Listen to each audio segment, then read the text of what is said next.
rappelles Fantôme 2040? C'est pas le truc où tous les personnages ont l'air d'avoir été étirés? Oh écoute, tu as accepté des personnages qui n'ont pas de nez, des personnages qui ont des têtes d'animaux, des personnages qui ont des têtes de ballons de rugby, tu peux bien accepter un caractère design où les personnages sont un peu maigres. Un peu. Ils sont aussi longilignes que si on les avait arrangés avec une machine à tirer la guimauve. Et c'est même pas lié à l'œuvre d'origine, le fantôme des comics a des proportions tout à fait normales. C'est vraiment un truc de cette série. Apparemment, tous les personnages créés par Peter Chung, le chara-designer, sont comme ça. Ce type a visiblement l'habitude des séries futuristes. C'est un style. Ça renforce le côté fragile et menacé de l'espèce humaine. Parce que Fantôme 2040, c'est l'histoire d'un futur pré-apocalyptique où la société essaye de subsister comme elle peut avec le peu de ressources qui lui restent sur une terre vidée de toutes ses réserves d'énergie fossile et dévastée par la pollution. Ce qui en fait un spin-off et non une adaptation des comics dont le personnage est tiré. Fantôme, c'est un héros apparu au XVIe siècle en Afrique dans le pays imaginaire du Bengala, dont le but est de s'opposer à toute forme de piraterie et d'injustice et qui n'a jamais cessé d'agir depuis malgré les siècles qui passent. En réalité, il s'agit d'une famille de justiciers qui se transmet le masque de père en fils, mais qui, pour faire croire au caractère surnaturel de son personnage et entretenir la terreur chez ses ennemis, fait croire qu'il n'y a qu'un seul héros qui survit, immortel tout au long des siècles, d'où le nom Fantôme. Le héros des comics, c'est le Fantôme de 1960, le 21e Fantôme. C'est aussi le Fantôme de 1936 et le Fantôme de 1990 qui n'a pas pris une ride. Donc 1960 en moyenne, ce qui correspond justement à la période à laquelle il se marie. Le héros du dessin animé, c'est celui de 2040, le 24e. Attends, est-ce que ça colle ça? Ça fait un fantôme tous les 27 ans à partir du 21e. Ça veut dire qu'ils doivent endosser le costume jusqu'à leurs 50-60 ans le temps que le remplaçant soit prêt. Ils en ont de la volonté. Il faut dire que je sais pas ce qu'il en est dans les comics, mais Fantôme 2040, ce n'est vraiment pas un justicier solitaire. C'est tout un clan qui travaille à l'entretien et la pérennisation du personnage. On y reviendra. J'aimerais m'attarder encore un peu sur l'esthétique de ce dessin animé. Sa particularité ne vient pas uniquement de son caractère design, il s'agit également d'une des premières séries occidentales à avoir incrusté des images en CGI au milieu d'images d'animation classiques. Et ça a pas trop mal vieilli, même si... bon, c'est quand même de la CGI. Mais ça participe à cette ambiance particulière de terre mourante et de société décadente, où l'artificialité des choses a fait oublier aux hommes leurs racines. Après, il n'était pas nécessaire de faire du QG des grands méchants un spermatozoïde géant en CGI. Tu l'as vu mon symbole phallique, hein? Tu l'as bien vu? Voilà pour l'esthétique, revenons à nos fantômes. Notre héros c'est lui, Kit Walker, ou Rick Batter en français. Fantôme a repris sa marche, Rick Batter, de génération en génération, de père en fils et en fils. Oui, parce que c'est un défaut de cette série, elle est pas super bien traduite. Enfin, traduite est une façon de parler. La série est franco-américaine. Toujours est-il qu'il est plus logique de penser que les scripts ont d'abord été écrits en anglais. En français, il y a des dialogues qui ont été étrangement transcrits et qui sont du coup difficiles à suivre. Et tous les noms anglophones des personnages, dont celui du héros qui est le même que dans les comics, ont été remplacés. Parfois par d'autres noms tout aussi anglophones. Ce qui fait que le changement n'a pas de sens. Si on change pas les noms pour donner l'impression aux petits français que leur héros est français comme eux, on les change pour quoi? C'est d'autant plus navrant que le nom de Walker en VO était un jeu de mots qui fait référence à l'autre nom de super-héros du fantôme, le spectre qui marche. Non, pas celui-là. Mais bon, il va bien falloir l'appeler d'une manière ou d'une autre, ce brave garçon. Alors tenons-nous-en à la VF. Rick Batter, donc, a perdu ses parents alors qu'il était encore trop jeune pour qu'on lui parle du secret familial. Et sa tante, sœur de son père, a choisi de rompre la tradition et de l'élever sans l'entraîner à devenir un super-héros plus tard. Bon, apparemment, elle s'est quand même débrouillée pour qu'il fasse beaucoup d'activités sportives et d'arts martiaux, au cas où. Elle va pas vraiment jusqu'au bout dans ses résolutions de laisser Rick avoir une vie normale, la tante. Il faut dire qu'elle a pas un rapport très serein à ses traditions. Entraînée en même temps que son frère, elle était, si on en croit ses dires, beaucoup plus douée que lui, et aurait pu être un meilleur fantôme. Sauf que malheureusement, si l'idée est de faire croire qu'il s'agit du même bonhomme qui survit immortel depuis des siècles, il n'aurait pas été possible de justifier que le bonhomme en question ait soudain changé de sexe. C'est contraignant cette décision de se faire passer pour un être surnaturel. Déjà, l'héritier ne peut être qu'un garçon, même si la fille entraînée en même temps que lui est plus douée. Ensuite, ça ne peut être qu'un membre de la famille proche, histoire que sa morphologie ressemble suffisamment à celle du prédécesseur pour qu'il soit possible de confondre. Eh oui, diable, ici c'est le fantôme à Metropia il y a 20 ans, et là, c'est celui que nous connaissons. C'est le même à ton avis? Bon, évidemment, c'est de l'hérédité de fiction, mais en admettant ça, le reste coule de source. Ce qui fait qu'elle est bien gentille, la tante Héloïse, de vouloir que Rick ait une vie normale. Mais il ne peut pas. S'il y a besoin d'un fantôme, il n'est pas possible de trouver un volontaire autre part.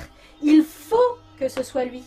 Et justement, là, il y a besoin d'un fantôme parce que la veuve d'un ennemi du fantôme précédent a décidé de tourner l'apocalypse imminente à son avantage en organisant une disparition programmée de la majeure partie de la population humaine, sauf une poignée d'élus triés sur le volet. Moins nombreux, les survivants pourront subsister encore quelques siècles avec ce qui reste des ressources terrestres. La mission de Rick, s'il l'accepte, et il n'a pas le choix, est d'empêcher Natasha Madison de mettre en pratique son plan diabolique. Rien qu'autant qu'il nous a fallu pour vous présenter le pitch, vous vous rendez compte à quel point cette série est riche en sujets. L'écologie, la famille, le dilemme entre devoir et épanouissement personnel, et c'est pas fini.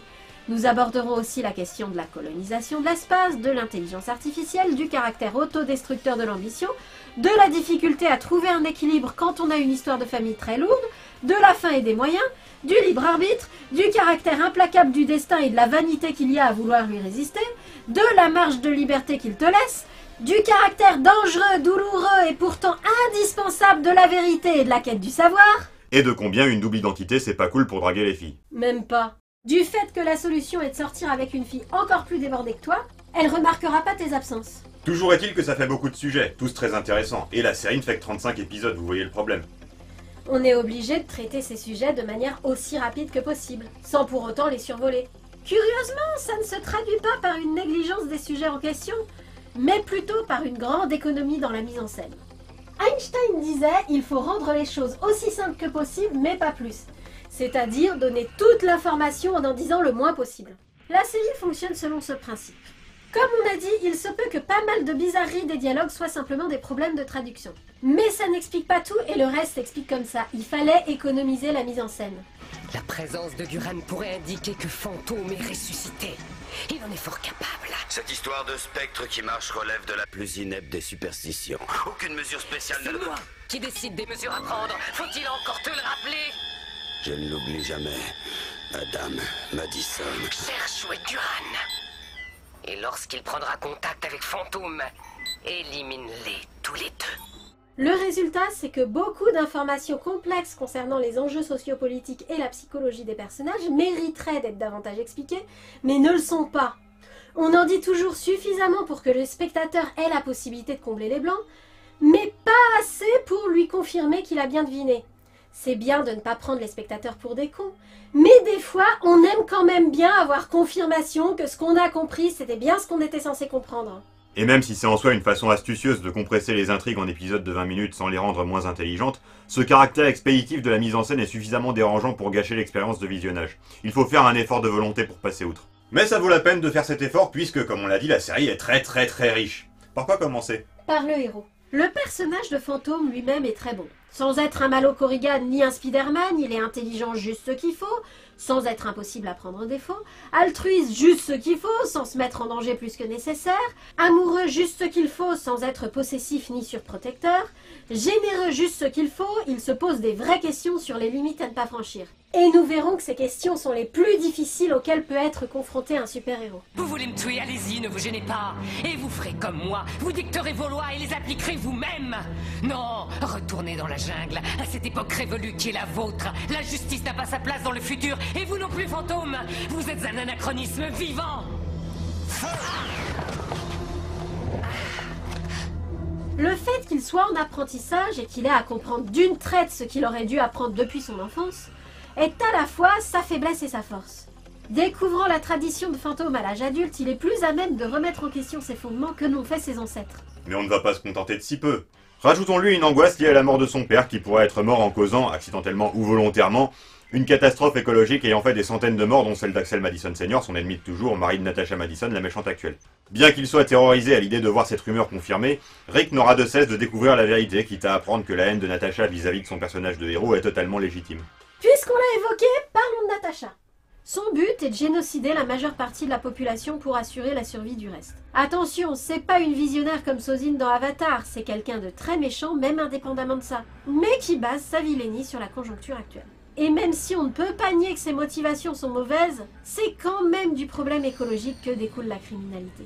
C'est donc non seulement une méchante très méchante, mais également quelqu'un qu'on ne peut pas raisonner, puisque son plan garantit effectivement la survie d'une partie de l'humanité à l'apocalypse imminente. Elle est froide, calculatrice, sans scrupules, sans pitié, mais elle aime sincèrement son fils, et ne s'est sincèrement jamais remise de la mort de son mari. D'ailleurs, tout ce qu'elle fait, elle le fait pour eux. Les méchants de cette série sont une famille unie. Une famille de sociopathes qui veut la mort du reste du monde, mais unie. Enfin, le fils n'a jamais fini sa crise d'adolescence non plus. Le fils est fou. Il ne parle quasiment jamais à la première personne, et quand il doit communiquer ses réflexions à autrui, il les attribue à son chat, Baudelaire. Baudelaire partage cette opinion. Mais on le voit accomplir 2-3 opérations que seul un surdoué peut accomplir. Il est extrêmement intelligent, tellement intelligent que quand il est dans son intérêt de trahir sa mère et d'aider l'autre camp, il le sait et n'a aucun scrupule à le faire. Et il ne se montre pas non plus très affectueux avec elle parce que comme tous les gars qui ont une mère possessive, il étouffe dans son giron et rêve de quitter son influence. Au point qu'il peut passer 3 épisodes entiers enfermé dans une réalité virtuelle pour lui échapper. Même Fantôme comprend qu'il ne doit pas le forcer à revenir dans le monde réel. On a beau être ennemi mortel, il y a des choses qui ne se font pas. On a quand même plusieurs passages de la série où, sans le départir de sa démence, on essaye d'éveiller l'empathie du spectateur pour lui. Par exemple, s'il fait le bravache et laisse entendre que la disparition de son père ne l'affecte pas, on nous démontre à plusieurs reprises qu'elle l'a en réalité bouleversé et est sans doute à l'origine de sa folie. Natasha et Axel louent les services d'un super cyborg, Graft, ancien héros de guerre, activiste écolo, bref, un gars tout à fait sympathique mais qui, suite à la perte de son corps humain, voit sa survie dépendre du corps de cyborg que seuls les méchants peuvent lui fournir et se retrouve bon gré mal gré obligé de travailler pour eux. En général, ce genre de personnage est destiné à se sacrifier noblement ou à rejoindre le camp des gentils à un moment donné. Mais non, même s'il trahit Natasha quelquefois et aide Fantôme de temps en temps, Graft reste dans le camp des méchants jusqu'au bout. Parce qu'il n'y a réellement pas d'autre solution, seule Natasha dispose des pièces mécaniques pour le maintenir en vie. Qu'il le veuille ou non, Graft doit la servir, il n'aime pas ce qu'il fait mais il le fait bien parce qu'il est professionnel. Graft est le gros bras de Natasha. Il lui sert dans les situations nécessitant de la poigne. Pour la com, elle fait appel à un autre cyborg, la chanteuse Gloria, ou Vanity selon les épisodes, merci à la VF pour ça. Et maintenant, Maximum Essa a le plaisir de vous présenter la star de la flex musique millénaire, la maîtresse au miroir, Vanité. Elle a sur le dos des espèces de miroirs qui hypnotisent les gens pour garantir son succès et celui de Maximum, la société de Natasha. Gloria Vanity est dans la même situation que Graft, à un détail près. Ce n'est pas sa survie qui dépend du matériel cybernétique fourni par Natasha, mais sa carrière. Te souviens-tu du marché que nous avons conclu le jour où j'ai demandé à mes techniciens de t'implanter 6 miroirs Et sais-tu, petite sotte, ce qui se passerait si je coupais l'alimentation de ces implants Est-ce que tu le sais? Je redeviendrai ce que j'étais avant. C'est-à-dire rien. Exactement. Sa motivation est donc beaucoup moins excusable que celle de Graft, et son personnage beaucoup moins sympathique. Pour autant, elle reste une figure tragique, victime de sa propre ambition, qui a choisi délibérément de renoncer à sa liberté plutôt qu'à sa célébrité, et dépend de son succès comme une droguée qui dépendrait de sa dose quotidienne. Elle et Graft auront une aventure ensemble, mais qui tournera court. L'ambition de la diva étouffe tous ses autres sentiments. Le clan Madison ne sont pas les seuls individus dangereux que Fantôme doit neutraliser. En orbite vivent les hommes ficelles, des hommes nés dans l'espace, dont la morphologie s'est adaptée à la pesanteur. En gros, ils ont beaucoup grandi parce qu'ils n'avaient pas le poids de leur corps sur les os, et leurs muscles se sont très peu développés. Par conséquent, ils sont longilignes. Je veux dire longilignes même selon les standards de cette série. Ils veulent leur autonomie mais dépendent malgré tout du ravitaillement fourni par la Terre. Par conséquent, eux aussi veulent éradiquer la population d'en bas. En tout cas, c'est ce que recherche leur dirigeant, Sean Wan. Il est souvent amené à collaborer avec Natasha, mais aucun des deux n'apprécie la concurrence, et ils cherchent toute occasion de s'éliminer l'un l'autre. Au fait, je ne crois pas que vous ayez rencontré mon chef de sécurité en chair en os. Enfin, disons, le peu qui lui en reste. Moitié homme, moitié machine, tout à fait inutile en totalité. Pour ce faire, il loue les services de la chef pirate australienne, Gorda, qui n'est pas contrariante puisque ça ne la dérange pas de passer d'un camp à l'autre pourvu qu'on la paye. Par contre, elle déteste qu'on se mêle de ses affaires. Elle te rappelle rien?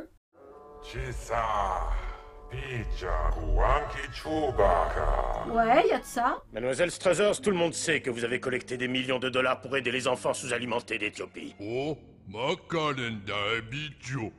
Encore mieux. Mais cette série ne brille pas que par ses personnages de méchants. Parlons un peu des gentils, parce qu'il y en a énormément.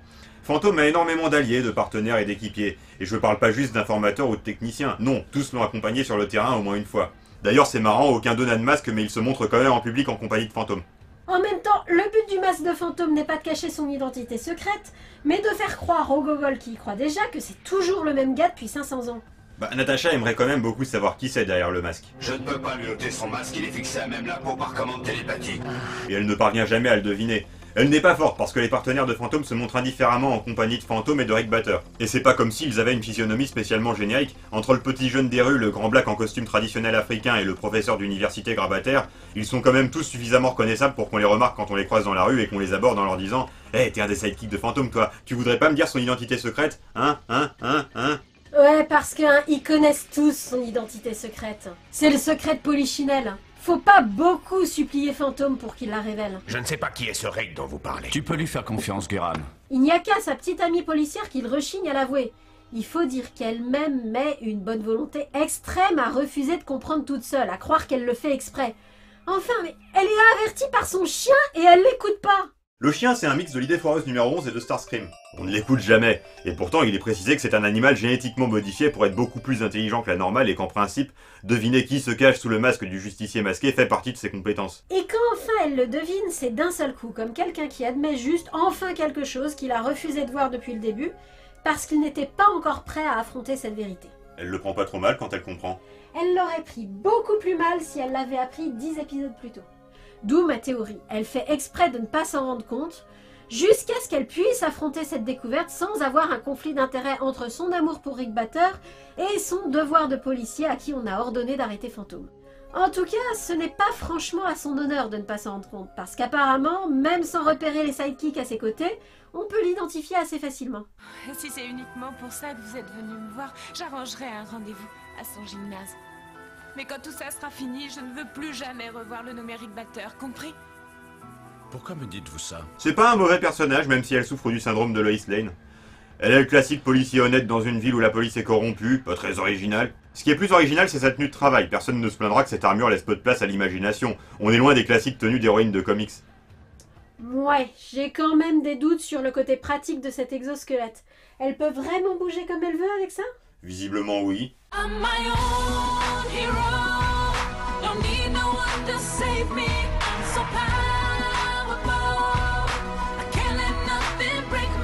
Mais parlons un peu du reste de l'équipe. On a donc le mentor africain, Guran, descendant d'une longue lignée de Guran, comme Rick Batter descend d'une longue lignée de Rick Batter. Celui-là était déjà le sidekick du père. C'est lui qui vient s'opposer à la volonté d'Héloïse d'épargner à Rick de devenir le 24e fantôme. Il est détenteur de toutes les traditions liées au mythe de fantôme, en particulier les opérations de com, du genre marquer ses ennemis avec une tête de mort et ses protégés avec un sourd présentant 2 épées croisées, histoire que tout le monde sache à qui Fantôme va casser la gueule et à qui il faut pas chercher des noix si on veut pas se faire casser la gueule par Fantôme. Mais à part sur ses aspects folkloriques, il n'est pas plus le mentor de Rick que ne le sont les autres. Rick s'entraîne souvent tout seul ou avec sa tante Héloïse, et quoi qu'en disent les personnages au début de la série, il avait curieusement déjà toutes les aptitudes nécessaires avant d'endosser le costume, comme si, sans lui dire pourquoi, on l'avait déjà éduqué à être capable de jouer les super-héros. Il y a aussi que le costume fait déjà pas mal de choses par lui-même, comme dans Batman la relève. À défaut d'être de très bon goût, mais bon, le design date de 1936, il est équipé d'un dispositif de camouflage, d'un ordinateur et d'un genre de serpentin vert fluo pour s'accrocher au toit. Là, je serais curieux de savoir qui a trouvé que ce serait joli. Enfin bref, même avec tous ces gadgets, il faut être en très bonne condition physique et avoir de bons réflexes pour s'en servir correctement du premier coup comme le fait Rick.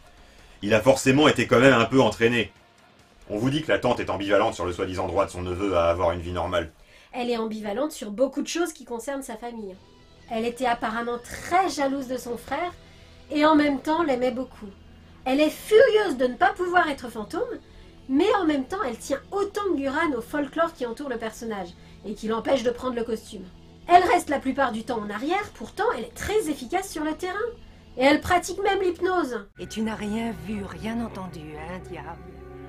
Rien vu, rien entendu. C'est tout sauf une tante May. D'ailleurs, elle a beau avoir élevé Rick, elle le traite en adulte aussitôt qu'il accepte le costume, ce qu'on a en général du mal à faire avec les gens qu'on a vu grandir, a fortiori ceux qu'on a élevés. Guran se montre plus souvent paternaliste qu'Héloïse. Il faut dire que Guran est rongé par la culpabilité. Il n'était pas aux côtés de Rick Batter Senior quand celui-ci est mort et il ne peut s'empêcher de penser que s'il avait été là, il aurait pu le sauver. D'ailleurs, sa culpabilité se traduit sous forme de... Non! Il ne devrait pas y avoir de magie dans cette histoire. Du mysticisme, des doutes sur l'implication d'éléments paranormaux, peut-être. De la magie, non. Ce n'est pas esthétique. Je ne me soucie même pas du côté logique. Ce n'est pas esthétique. Fantôme, c'est un super-héros qui joue avec l'imaginaire des gens pour entretenir son pouvoir sur eux. Faire croire à du surnaturel alors qu'il a un truc.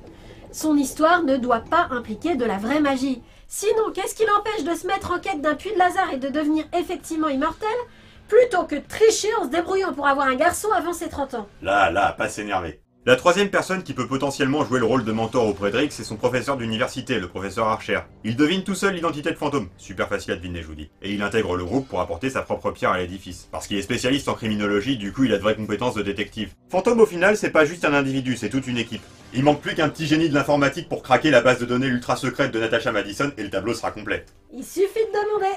Peu de temps après avoir endossé le costume, Rick adopte un gamin des rues qui survit grâce à des hackages et qui se fait surnommer Modem. Ses compétences seront très utiles à Fantôme. Modem, c'est censé être le petit jeune énervant, mais il est juste assez peu présent pour ne pas énerver. Il n'apparaît que quand c'est nécessaire et du coup le personnage fonctionne.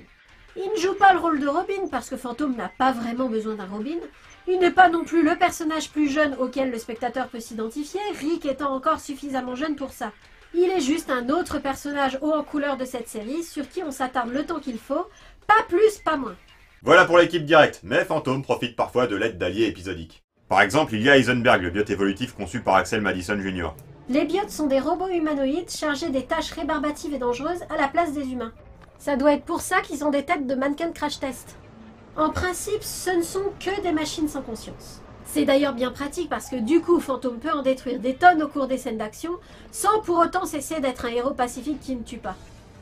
Axel Madison Jr. s'amuse particulièrement à trouver différentes façons de détruire les siens pour jouer. Tu n'es plus qu'un tas, un petit tas de cendres. Mais ça, c'est jusqu'à ce qu'il conçoive Heisenberg.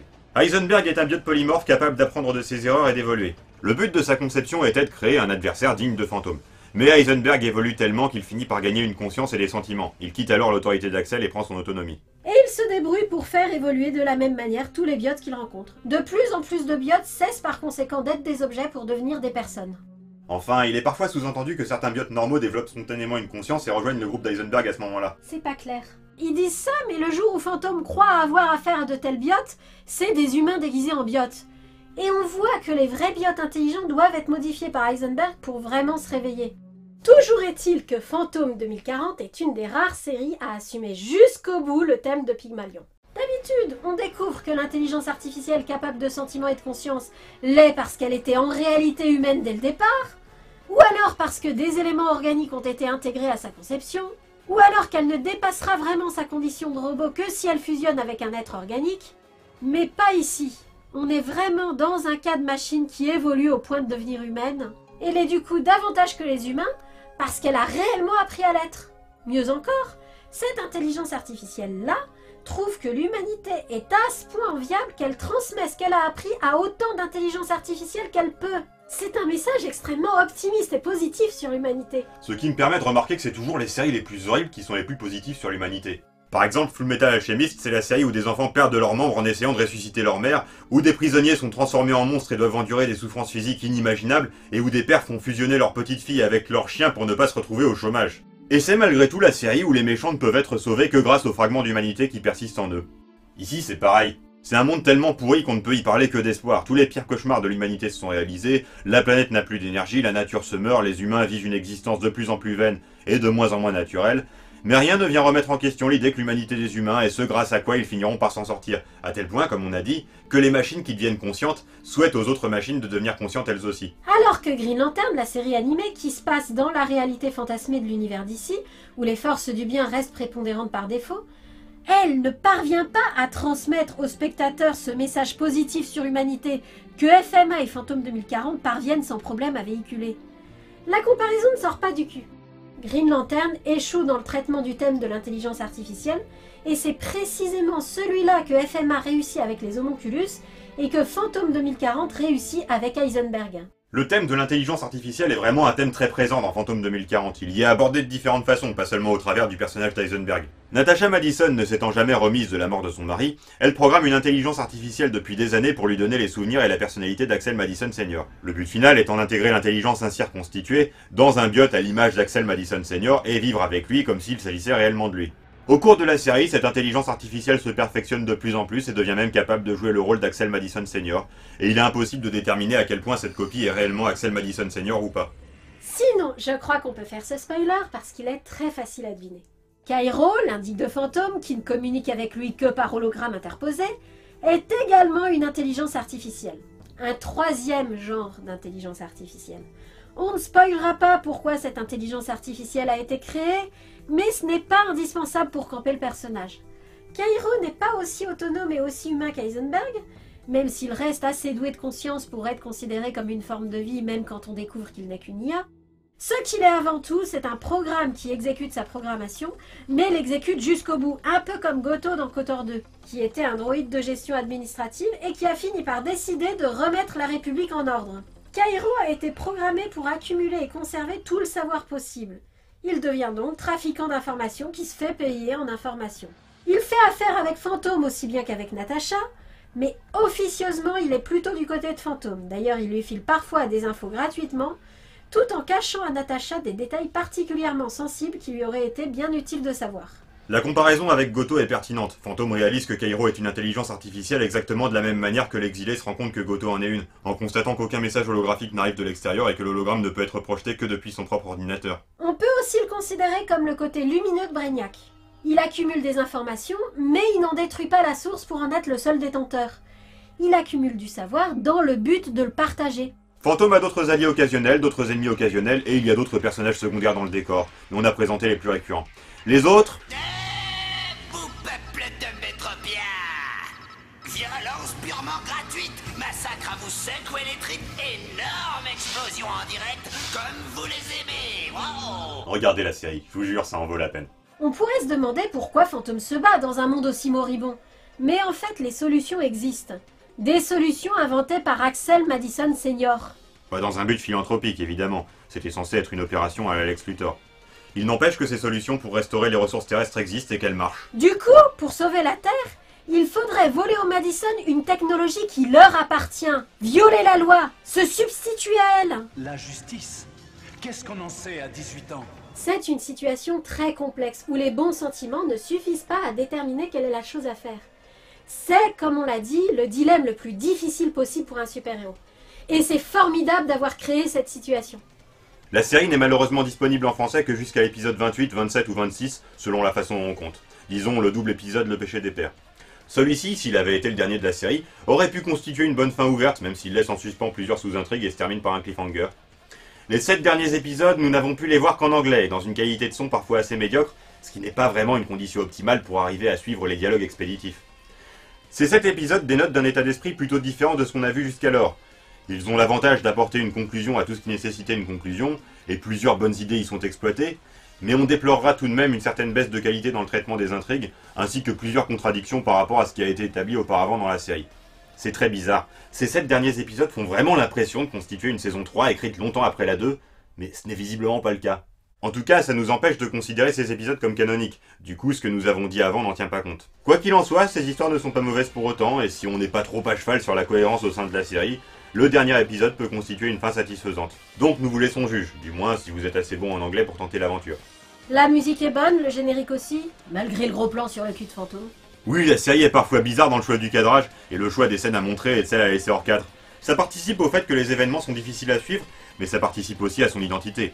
Il est clair que les créateurs de la série avaient une vraie idée en tête, sans quoi ils se seraient contentés de faire une adaptation de l'univers de Fantôme. A la place, on a une série très dense, très riche, avec de multiples thèmes qui du coup ne les traitent peut-être pas avec autant de profondeur qu'ils le mériteraient, mais qui méritent qu'on s'en souvienne.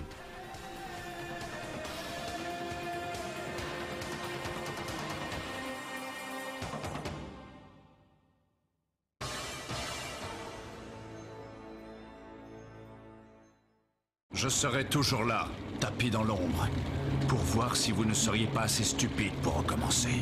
Ah, équipage! Mais c'est bon pour les mauviettes. C'est toi qui seras mon second. Et où se trouve cette mine de quartz là? Sonic? Mon neveu préféré? Que veux-tu au juste, Kozak? Waouh! Des vrais bikers! Vous êtes bien trop négligent, vous feriez mieux de vous entraîner un peu. C'est justement là que tu interviens. Je compte sur ton talent légendaire pour m'aider à attraper cette fameuse proie. Ne fatigue pas, Epkiss. Le masque était ici hier soir. On l'a vu dans ton immeuble et à ton étage. Grâce à cette pierre, ma machine aura une puissance sans limite. Et je vous réduirai tous en cendres. Toute forme de vie doit être respectée. Tout citoyen doit être libre. C'est tout ce qu'il te faut savoir pour que justice soit rendue. Si tu es sage, je te laisserai peut-être, tu entends, peut-être jeter un œil quelques secondes tout à l'heure. je mets les voiles pour toujours. Dans un lieu et une époque où je serai injoignable. Il faut enlever toujours la feuille d'aluminium de ta pizza royale avant de la réchauffer au micro-ondes. Mais que veux-tu qu'ils fassent, les Romains? Ils se cachent comme d'habitude. L'avenir de l'humanité sera toujours sur Terre et non pas à bord d'un vague assemblage de ferraille dérivant dans l'espace. C'est sur moi, Arnold. Comment vas-tu, mon grand? Je suis Mitzi. Mais tu n'as pas terminé ton histoire. Qui était donc ce jeune homme qui t'accompagnait? Analytique, recherche de tout document non protégé dans les archives maximum. Numéro 3. Baudelaire dit qu'il souhaiterait vous voir ingérer les électroflammes. Devant lui. C'est ça ton bateau? Oh, ce radeau pourri où tu veux nous faire embarquer mes valises et moi? Mais il faut vraiment être suicidaire pour monter là-dessus et se balader sur cette mare à canard. Lieutenant Cruz, agent de sécurité, j'aurais voulu vous... Tu parles à Méritaton et Meketaton, les filles d'Akhenaton, le pharaon d'Égypte. Je sais que Fantôme n'est pas loin. Je vais enfin pouvoir l'éliminer. Et voilà, Métropia, vous en savez autant que moi, ou presque, parce que si moi je n'ai pas vu le fantôme, vous l'avez encore moins vu. Oh, un petit creux peut-être si vous voulez mon sandwich. Je rêve de ce jour depuis la minute même où j'ai été robotisé. Cette fille me plaît vraiment. Et j'ai décidé qu'elle serait ma femme. Hey